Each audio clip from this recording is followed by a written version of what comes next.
ഇന്നൊരു മാങ്ങ പുളിശ്ശേരി ഉണ്ടാക്കാം. ഞാൻ 5 മാങ്ങ എടുത്തിട്ടുണ്ട്. ഞാൻ ഇനി ഇത് വേവിക്കാൻ പോവാണ്.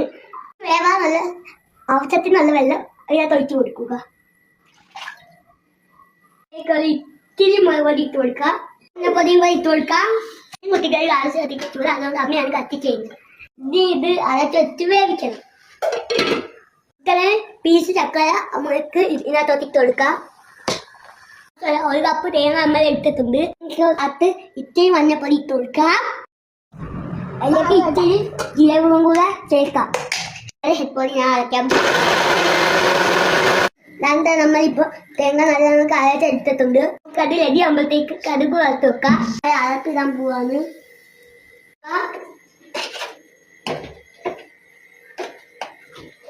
എണ്ണയിലേക്ക് നമ്മൾ കടുക് ഇടണം. മുളകും കറിവേപ്പിലയും കൂടെ ഇട്ട് കൊടുക്കാം. 1 കപ്പ് തൈരും കൂടെ ഒഴിച്ചു കൊടുക്കാം. നമ്മൾ പുളിശ്ശേരി അടിയായിട്ടുണ്ട്. നമ്മൾ അതിലേക്ക് കടുക് വറുത്ത് ഇട്ട് കൊടുക്കാം.